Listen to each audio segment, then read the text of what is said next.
Let's look at this passage now. First, we'll read the passage. The most important product of Nissenbaum's work does not have a byline.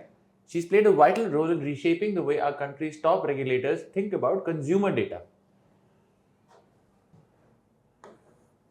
As one measure of a success, the recent Federal Trade Commission report, Protecting Consumer Privacy in an Era of Rapid Change, which purports to lay out a long-term privacy framework for legislators and citizens, uses the word context an astounding 85 times. Alright? Given the intellectual influence she's had, it's important to understand how what she's saying is different from other privacy theorists. The standard explanation for privacy freakouts is that people get upset because they've lost control of data about themselves, or there is simply too much data available. Nissenbaum argues that the real problem is the inappropriateness of the flow of information due to the mediation of technology. In her scheme, there are senders and receivers of messages who communicate different types of information with very specific expectations of how it will be used. Privacy violations occur not when too much data accumulates or people can't direct it, but when one of the receivers or transmission principles change. The key academic term is context-relative informational norms. Bust a norm and people get upset. So we're saying that it's not that there's just too much data available. That's not the privacy problem. The problem is it is not being used for the purpose it was initially given out to. That's the problem. This may sound simple, but it actually leads to different analysis of current privacy dilemmas and may suggest better ways of dealing with data on the internet. A quick example. Remember the hubbub over Google Street View in Europe? Germans in particular objected to the photo-taking cars. Many people using the standard privacy paradigm were like, what's the problem? You're standing out in the street, it's public. But Nissenbaum argues that the reason some people were upset is that reciprocity was a key part of informational arrangement. I'm out in the street, I can see you can see me and know what's happening. If Google's car buzzes by, I haven't agreed to that encounter, ergo privacy violation. Nissenbaum gets us past thinking about privacy as a binary, either something is private or something is public. Nissenbaum puts the context or social situation back into the equation. What you tell your bank, you might not tell your doctor. What you tell your friend, you might tell your father-in-law. Might not tell your father-in-law. What you allow a next-door neighbor to know, you might not allow Google Street View cars to know. Furthermore, these differences in information sharing are not bad or good, they are just the norms. So basically, we're talking about data protection, privacy. Nissenbaum goes on to tell us that it's not that there is too much data available for about an individual. It's more about the individual gave that data for a certain purpose, but it is being used for another purpose. That's when it's a violation. All right. The first question says, in the digital era, according to Nissenbaum, what delineates a transgression of privacy boundaries? This is what the main idea is. A says the aggregation of personal data devoid of explicit authorization by the data subject. Not really. We're not talking about how much data is available. We're talking about how it is being used. A discordance between anticipated and actual paradigms of information utilization. That's it. Anticipated and actual of information utilization. So you anticipate something else and actually something else is happening with the information that you gave. That is a problem. B looks good. C says the non-application of robust cryptographic measures during data conveyance. We're not talking about data conveyance again. It's about how it is being used. D says the extensive accumulation and retention of information assets. It's not the extensive accumulation. Again, coming back to the point, it's how the data is being used. E says the general reluctance of companies to share data with government agencies. We're not discussing government agencies here, right?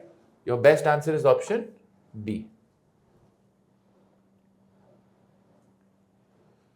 What foundational critique does Nissenbaum levy against conventional perceptions of privacy? So, critique against conventional perceptions.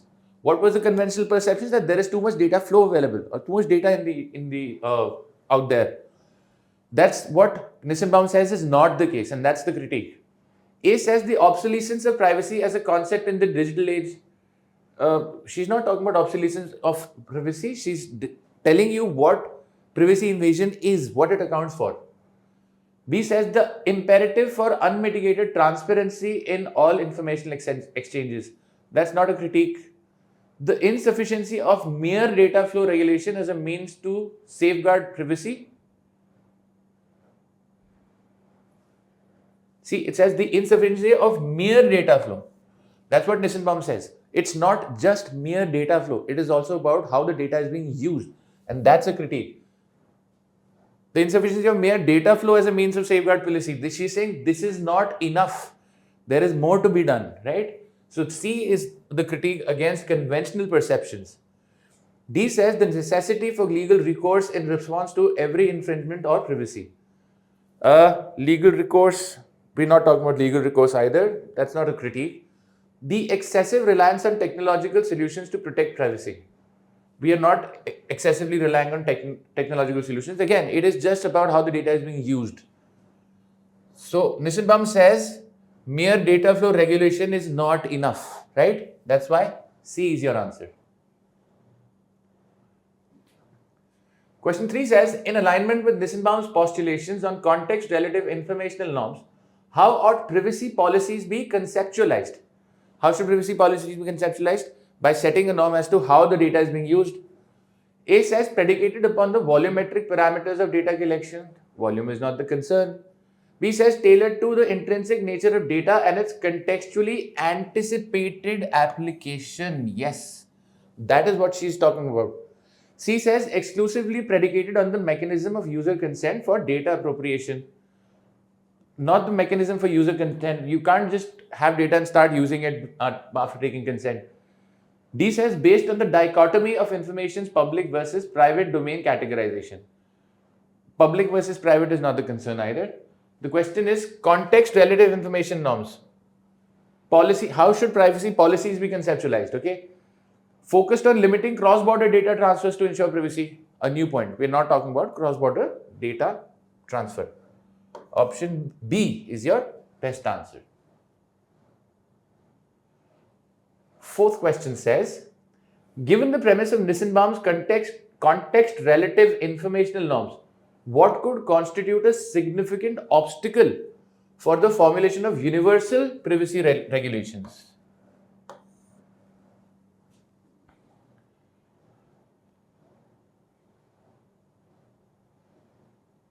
Right. The harmonization of privacy norms amidst a plurality of cultural and contextual frameworks. Yes, different cultures, different context, different people will talk about different norms. A looks good.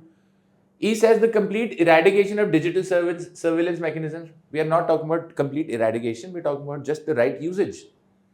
C says the establishment of unequivocal anonymity for all participants within the digital ecosystem. So we're saying you would not know who is using the data. That does not solve the problem. D says the absolute prohibition of any form of online data collection. Absolute prohibition is not in contention here. The standardization of encryption protocols across different industries, not about different industries. We're talking about different cultures and whether we be able to come together, come to terms with one particular privacy norms, amidst all these cultures. That may be a significant obstacle. Option A.